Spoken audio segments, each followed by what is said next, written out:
I am a former missionary and a pastor at First Baptist Church in Kenton, Ohio. And we got there because they were supporting us while we were on the mission field, and had a very special relationship with us. They were great supporters of ours, and we loved visiting with them. And had to come off the mission field due to some health problems. And after a couple of years, I was out of a job and was fasting and praying, and at the point of saying, Lord, whatever it is you want me to do. And their pastor called me up and said, can you come over and help us out? We're growing and we need some help. And so I said, it's funny you should ask. I'm just fasting and praying about that, and I'm out of a job. And so been over there for about 8 years. And I had known Ryan from while we were missionaries over at a church in Indianapolis. And we have remained friends ever since. And so as I heard about him doing this camp ministry after coming back from the mission field, was interested in it, talked to him about it for several years. And I'm just so impressed with it that I wanted to bring our kids here. And so we started doing that last year, and we had such a great time, we wanted to do that again, and so we have our kids here again this year. We worship the God who was, we worship the God who is, we worship the God who evermore will be. He opened the prison doors, he parted the raging sea, my God, he holds the vision. Which team had the better team cheer? Do you remember that far back? I do. I'm not that old yet. I have a memory longer than a goldfish. Not much, but a little. Well, it's obvious. I mean, you just can't lie. You have to be honest. And the blue teams, the Blue Thunders cheer is much better, and it's obvious even if I weren't wearing this blue name tag on the blue team as a leader in the blue team, that their cheer was much better. This is my job, bro. Who's in the trash can?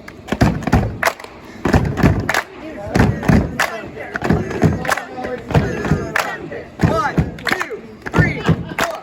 We are blue. This is what we're gonna do. We're gonna beat the red team by a lot too. We are blue. This is what we're gonna do. We're gonna beat the red team by a lot too. We are blue. This is what we're gonna do. We're gonna beat the red team by a lot too.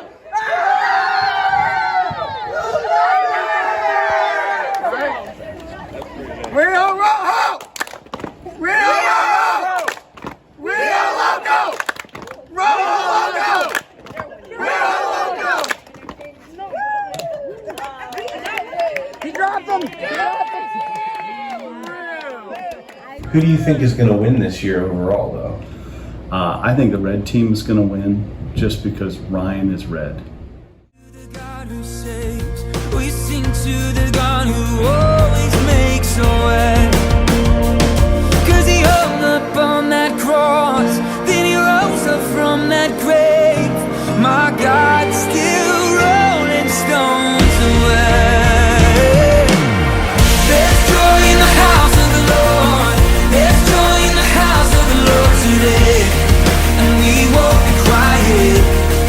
We shout out your praise. There's joy in the house of the Lord. Our God is shining in this place. And we won't be quiet. We shout out your praise. We were the beggars, now we're royalty. We were the prisoners, now we're running free. We are forgiven, accepted, redeemed by His grace. Let the house. I'm really excited just to be with the kids. I love the fact that we have no electronics here. I love of this camp is getting God's word. I love the fact that we have no electronics here, and that the kids can start to focus in on God.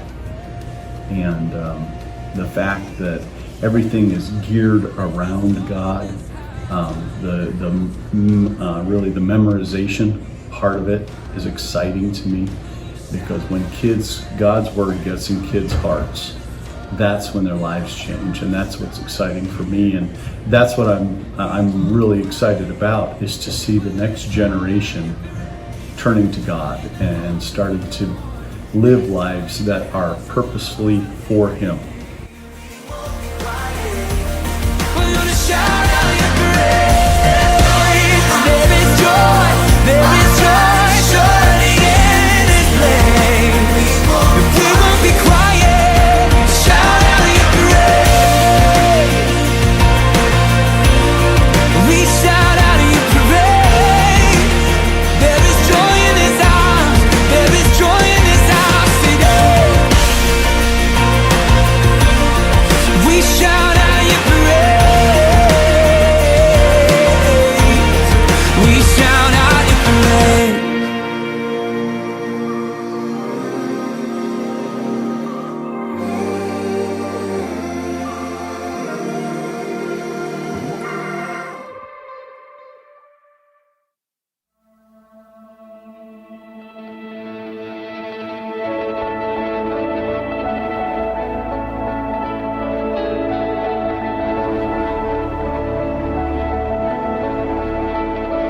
At your name, the mountains shake and crumble. At your name, the oceans roll. There's really two of them that I look forward to. One is chapel, which I'm teaching, so of course I'm looking forward to that. No, but chapel, because the kids are very attentive. The other is campfire time. That's just a special time where I think that kids' hearts oftentimes come out, and it's a time where there's not a lot of distraction for the kids. There's the fire and it's dark. And as the leaders are talking about, hey, where are you with God? They really, it's at that time of day where they slow down and they can think about it and say, where am I with God? And so that's one of those, I think, one of the special times that I look forward to. At your name, creation sings your story. The focus is not on a week. It's not about the kids having a good time away from their parents for a week. Instead, it is a week where we focus on God and His Word. Lord of all the earth, we shout your name, filling up the skies with endless praise, Yahweh, Yahweh. We love to shout your name, oh Lord.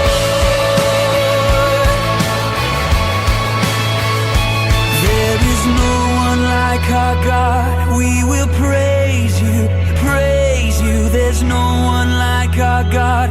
We will sing, we will sing. There is no one like our God.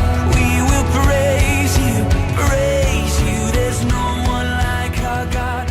We will sing, we will sing. There is no. My theme is choose God. And I think that is really important for our kids right now, because there are so many different areas where they are getting ungodly input in their lives.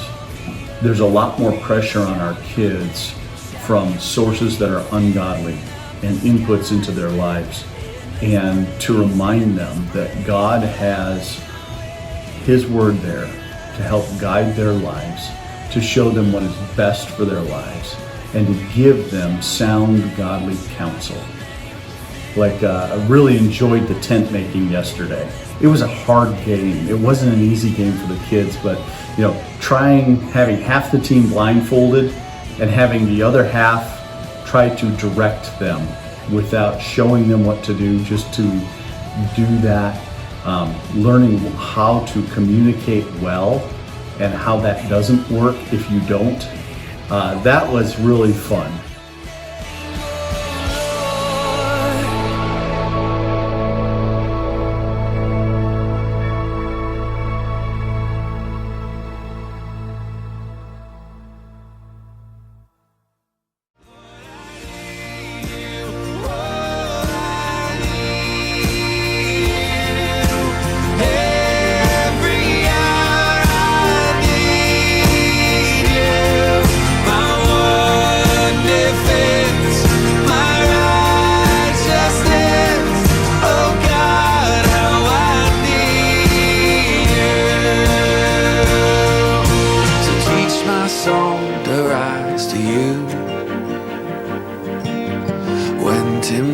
temptation comes my way.